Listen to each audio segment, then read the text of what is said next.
নমস্কার।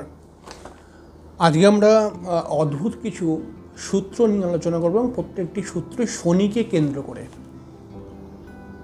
শনিকে কেন্দ্র করে এতটাই অদ্ভুত সূত্র বলবো এবং এই সূত্রগুলো 100% কাজ করবে। সূত্রগুলোকে অবশ্যই লিখে রাখুন, কারণ সূত্রগুলো আপনার কাজে লাগবে। এই সূত্রগুলো থেকে আমরা শনির কিছুটা চরিত্র বা শনি কেমন করে জন্মছকের মধ্যে কাজ করে এই বিষয়টাও বুঝতে পারব। তো প্রথম সূত্রের মধ্যে বলা হচ্ছে, শনি যদি মঙ্গলের সঙ্গে একসঙ্গে থাকে, মানে শনি মঙ্গল যদি একসঙ্গে কারো জন্মছকের মধ্যে থাকে, তাহলে 36 বছর অবধি জাতকের প্রচুর স্ট্রাগলের সম্মুখীন করতে হয়। 36 বছরের পর থেকে জাতকের উন্নতি আস্তে আস্তে করে বৃদ্ধি হয়। এরপরে বলছে, যদি শনি বুধ কারোর জন্মছকের মধ্যে একসঙ্গে থাকে, তাহলে সেই জাতক বারবার নিজে কিছু ব্যবসা করব এই চিন্তাভাবনা অনেক সময় করে। বলছে শনির আগে, মানে শনি আগে আর কি, শনির আগে মানে শনি যদি দ্বিতীয় ঘরে থাকে তাহলে রাহু তৃতীয় ঘরে, শনি যদি তৃতীয় ঘরে থাকে রাহু চতুর্থ ঘরে, এরকম আর কি বলতে চাইছে। শনির আগে যদি রাহু থাকে তাহলে জাতক অল্প পারিশ্রমিকে অনেক সময় কাজ করে। শনির সঙ্গে যদি কেতু থাকে তাহলে জাতকের বিশেষ করে মেকানিক্যাল লাইনে কাজ হয়। আর অনেক সময় শনির সঙ্গে কেতু থাকলে পারে জাতকের কর্মপ্রাপ্তিতে বাধা বা কর্মের মধ্যে কোনো সমস্যা ক্রিয়েট হয়ে যায়। যদি জন্মছকের মধ্যে বুধ রবি এবং তার সঙ্গে শনি থাকে, তাহলে জাতকের ব্যবসা যদি জাতক করে তাহলে ব্যবসাটা অনেক বেশি বৃদ্ধি হয়। এরপরে বলছে,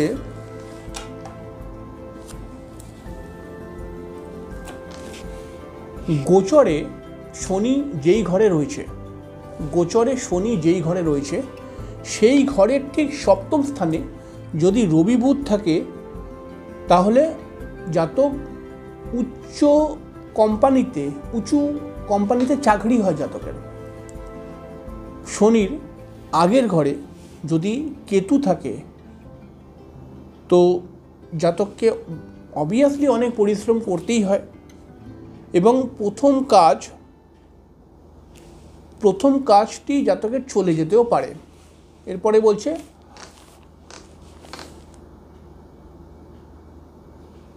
চতুর্থ ঘরের অধিপতি যেই ঘরে গিয়ে বসে সেই ঘর সংক্রান্ত বস্তুকে কেন্দ্র করে অনেক সময় আমরা কাজ করি।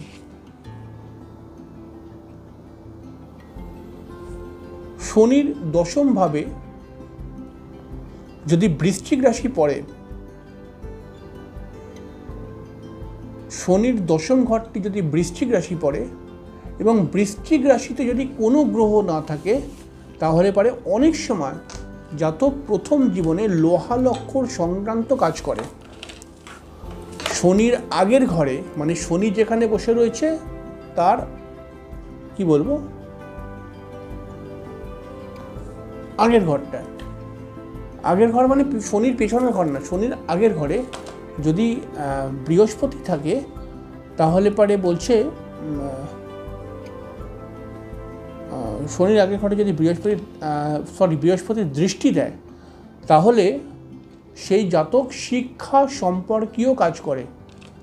তো এটা সবসময় মাথায় রাখতে হবে, শনির সঙ্গে বা শনির আগে বা শনির পরে যদি বৃহস্পতি থাকে, তাহলে বেশিরভাগ সময় জাতক শিক্ষা সম্পর্কীয়ই কাজ করে অনেক সময়, বা শিক্ষা সম্পর্কীয় কাজ করলে তার ডেভেলপমেন্ট ক্রিয়েট হয়ে যায়।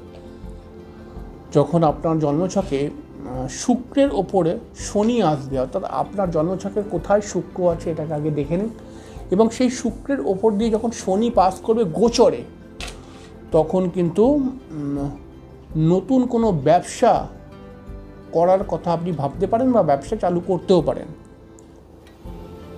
এই শুক্রের ওপর থেকে শনি গেলে কোনো সময় বিবাহ করিয়ে দেয়। আমরা পরবর্তীতে বলবো যে একটি যে কোনো মানুষের জন্মছক মানে যে কোনো মানুষের বিবাহের ক্ষেত্রে শনির অনেক বড় ভূমিকা দেখতে পাওয়া যায়। তো সাধারণত মানুষ তো মনে করে যে বিবাহ বৃহস্পতি করিয়ে দেয়, বৃহস্পতি সব কিছু দেয়, কিন্তু না, শনিরও প্রচুর বড় ভূমিকা। এবং যত লোকের বিয়ে হয়েছে তার বেশিরভাগ 50% তো দেখবেন কোনো না কোনোভাবে শনি কানেক্ট হয়ে আছে। যদি জন্মছকে রবির ওপর দিয়ে শনি গোচরে পাস করে, তাহলে সেই সময় জাতকের কর্মের ক্ষেত্রে ভালো সুযোগ সুবিধা আসে, সরকারি চাকরিরও যোগ ক্রিয়েট হয়ে যায়। আবার যদি আমরা একটুখানি ভালো করে করি, তাহলে পরে দেখব যে শনি যেই ঘরে বসে রয়েছে একজন জাতকের, সেই ঘরটিকে কেন্দ্র করে জাতকের জীবনে সমস্যা সবথেকে বেশি আসে, এবং সেই ঘরটিকে কেন্দ্র করে জাতক একদমই আনস্যাটিসফাই। শনি যেই ঘরে বসে আছে, আপনার জন্মছকের মধ্যে শনি যেই ঘরে বসে থাকবে, সেই ঘরটিকে নিয়ে নানান ঝুট ঝামেলা আপনার জীবনে আসবেই আসবে। শনি যেই ঘরে বসে রয়েছে সেই ঘর এবং সেই ঘর থেকে যেখানে যেখানে দৃষ্টি দিচ্ছে, সেই সমস্ত জায়গাকে যেখানে যেখানে শনি দৃষ্টি দিচ্ছে বা যেই ঘরে বসে রয়েছে, সেই ঘরগুলো বা সেই জায়গাগুলো যেখানে যেখানে শনি রয়েছে বা দৃষ্টি দিচ্ছে, যেই রিলেটিভকে কন্ট্রোল করছে সেই ঘরগুলো, যেমন চতুর্থ মানে মা, পঞ্চম মানে সন্তান, ষষ্ঠ মানে মামা, সপ্তম মানে স্ত্রী, অষ্টম মানে এরকম আর কি রিলেশন বিচার করতে হবে, শ্বশুর বাড়ির দিকটা, নবম মানে পিতা, ঠিক আছে, এই ব্যাপারটা বলতে চাইছি।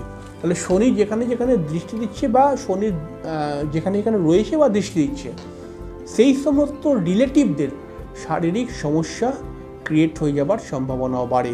সেই সমস্ত রিলেটিভের কোমর, পায়ের দিকে ব্যথার প্রবলেম, এগুলো চলেও আসে। অনেক সময় এটা দেখতে পাওয়া যায়। খুব সাধারণ প্রেডিকশন, কিন্তু চলে আসে। তবে শনিকে নিয়ে কয়েকটি কথা বললাম, এই কথাগুলো কিন্তু অবশ্যই লিখে রাখবেন, এবং যদি এগুলো লিখে রাখেন তাহলে পরবর্তী সময় শনিকে নিয়ে আরও আমরা কথা বলবো, সেক্ষেত্রে আরও সুবিধা হবে আমাদের। এবারে আমাদেরকে দেখতে হবে শনি একজন মানুষের জন্মছকের মধ্যে চর, স্থির না দ্বিস্বভাব রাশির মধ্যে বসে রয়েছে। শনি কোন রাশিতে বসে রয়েছে, চর, স্থির না দ্বিস্বভাব রাশিতে, সেই অনুপাতে একজন জাতকের কর্ম নির্ধারণ হবে। তাহলে শনি যদি চর রাশির মধ্যে বসে যায়, তাহলে পরে তার কিন্তু বাড়ি থেকে একটু দূরে কাজ করলে সফল হয়ে যাবে সে। আবার শনি যদি স্থির রাশিতে বসে থাকে, তাহলে পরে কিন্তু সে একটা জায়গায় স্থিরভাবে কাজ করতে পারে, মানে যেই কাজের মধ্যে বেশি আপ ডাউনস করা নেই, যাওয়া আসা করা নেই, এবং বাড়ির কাছাকাছি কাজ হয় শনি স্থির রাশিতে থাকলে। আর শনি দ্বিস্বভাব রাশি থাকলে পরে একটা কোম্পানিতে কাজ হতে পারে, কিন্তু সেখানে মাঝে মধ্যে তাকে যাওয়া আসা করতে হতে পারে, এরকম ধরনের ঘটনা ঘটে যায়। এবার ব্যাপারটা হচ্ছে যে আরও জন্মছকের মধ্যে বিভিন্ন বিষয়গুলোকে দেখে সম্পূর্ণ ফলাফলে আমরা পৌঁছাতে পারি। তবে শনির সম্পর্কে প্রথমে যে সূত্রগুলো দিলাম অবশ্যই লিখে রাখবেন, এগুলো আপনাদের কিন্তু কাজে লাগবে অবশ্যই। যাই হোক, পরের দিনকে দেখা হবে, ততক্ষণের জন্য